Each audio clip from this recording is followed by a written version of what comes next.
आणि महाराष्ट्रात मात्र सिव्हिल ऍक्ट प्रमाणे कार्यवाही होती. तर देवस्थानांच्या जमिनीच्या बाबतीत अशा गोष्टी होऊ नयेत यासाठी आम्ही अँटी लँड ग्रॅबिंग ऍक्टची मागणी केली. हा प्रस्तावित कायदा मागे घेऊन अँटी लँड ग्रॅबिंग ऍक्ट कायदा करण्याची खरी आवश्यकता आहे, तो सरकारने करावा. जमिनीच्या संदर्भात, जमिनी लाटण्याच्या संदर्भात, अतिक्रमणांच्या संदर्भात ज्या ज्या सर्व केसेस मंदिरांच्या जमिनीच्या आहेत त्या फास्ट ट्रॅक द्वारे म्हणजे 6 महिन्यामध्ये निकाली काढाव्यात अशी आमची मागणी आहे. जसं वकफ संपत्ती, जसं मगाशी मी तुम्हाला सांगितलं की वकफ संपत्ती प्रतिबंधित सत्ता प्रकार हा जो भाग केला आणि वकफच्या मालमत्ता संरक्षित करण्यात आल्या, त्याच पद्धतीने मंदिरांच्या सुद्धा जे काही जागा आहेत त्यांच्यासाठी देवस्थान संपत्ती प्रतिबंधित सत्ता प्रकार करण्यात यावा आणि मंदिरांच्या जागा सुरक्षित करण्यात यावा. सरकार हिंदुत्ववादी विचारांचं आहे. सरकारकडून आमच्या अपेक्षा आहे की लाखो भाविक भक्तांच्या भावना दुखावणारा, मंदिर विश्वस्तांवरती अन्याय करणारा, मंदिरांच्या जमिनी कायद्याने या ठिकाणी असा कायदा न करता येता सुद्धा अशा प्रकारचा विचार करणे चुकीचं आहे. त्यामुळे याचा विचार व्हावा आणि हा तत्काळ प्रस्तावित मसुदा मागे घेण्यात यावा. ही मागणी करण्यासाठी आजची पत्रकार परिषद आहे.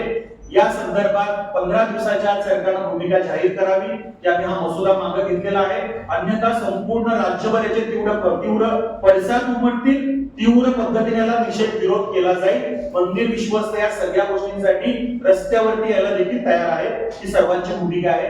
सर्वांच्या वतीने प्रातिनिधिक स्वरूपात महाराष्ट्र मंदिर महासंघाच्या माध्यमातून ही भूमिका मी आपल्या सर्वांच्या समोर मांडलेली आहे. टेक्निकली किंवा कायदेशीर दृष्टिकोनाने या गोष्टी कशा योग्य आहेत या संदर्भात महाराष्ट्र मंदिर महासंघाचे राज्य कोर कमिटीचे सदस्य आहेत आपले अधिवक्ता अनुप जयस्वाल, ते आपल्याला मार्गदर्शन करतील.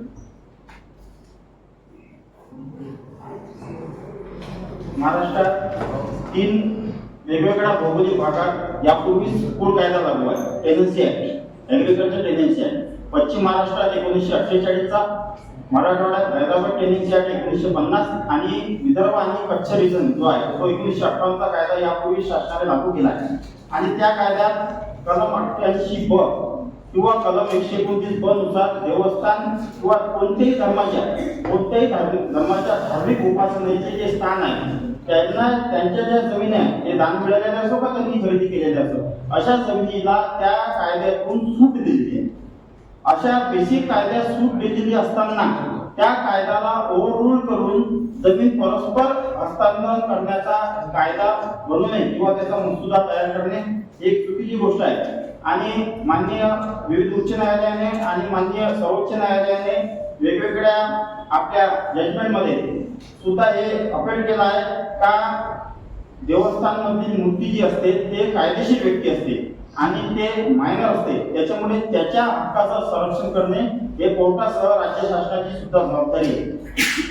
दुसरं, 15 एप्रिल 2025 मध्ये Suvarna Kshirsagar versus state of महाराष्ट्रामध्ये बॉम्बे हायकोर्टच्या बेंचनं जजमेंट दिलं आहे का कोणत्याही परिस्थितीत देवस्थान इनाम जमीन हे हस्तांतरित करता येत नाही.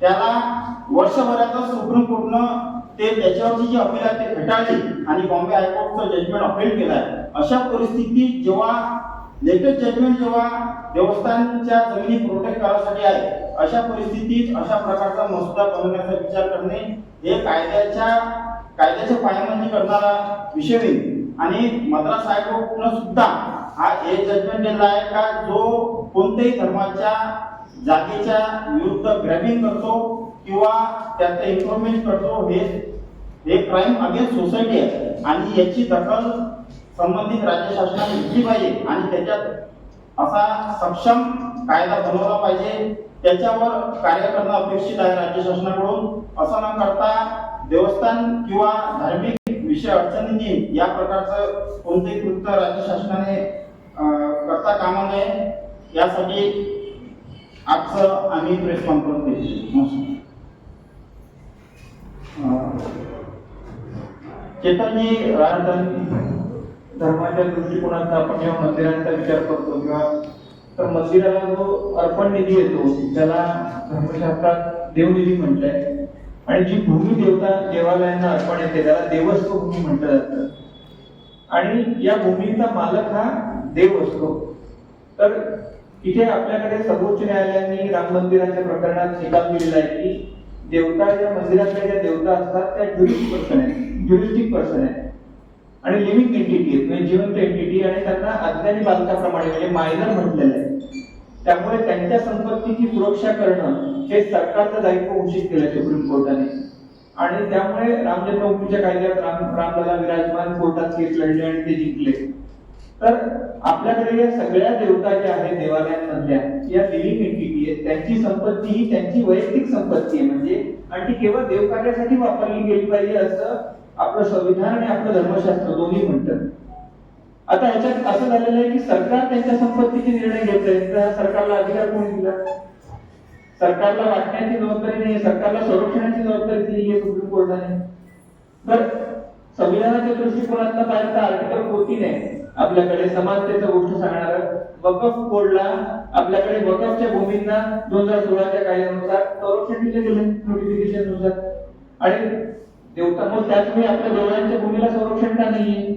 म्हणजे एका धर्माच्या एका पंथाच्या जमिनीला संरक्षण आणि दुसऱ्याच्या जमिनी आपण वाटायच्या. तर हा भारताच्या संविधानाच्या आर्टिकल 14चा उल्लंघन आहे. दुसरी गोष्ट आर्टिकल 25 आणि आर्टिकल 26 मध्ये धार्मिक स्वातंत्र्य म्हटलेलं आहे. तर देवतांना सुद्धा ते ज्युरिस्टिक पर्सन असल्यामुळे त्यांचं सुद्धा धार्मिक स्वातंत्र्य आहे. त्यांची भूमी ही सरकारची भूमी असू शकत नाही आणि सरकार त्यांच्याविषयीचा निर्णय घेऊ शकत नाही. हे अतिशय बेकायदेशीर आहे. त्यामुळे आमची सगळ्यांची मागणी आहे की हा मसुदाच रद्द झाला पाहिजे.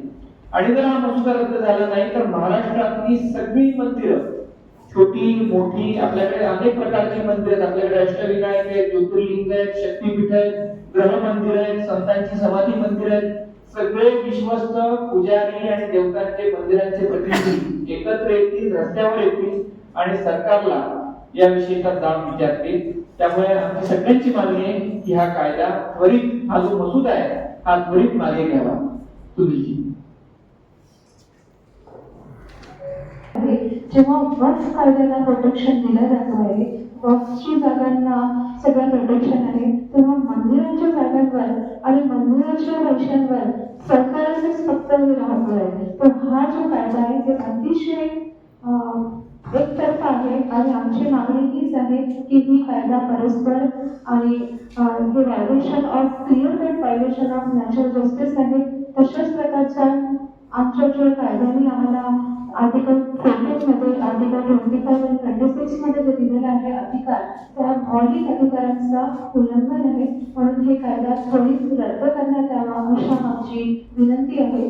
जर ते करण्यात आलं नाही तर खोल आंदोलन होईल आणि बऱ्याचशा मंदिरांची जी जागा आहे ते राज्य सरकारच्या स्वाधीन होईल. म्हणून ही कायदा बेकायदेशीर असून याला त्वरित रद्द करण्यात यावा हीच आमची विनंती आहे. धन्यवाद.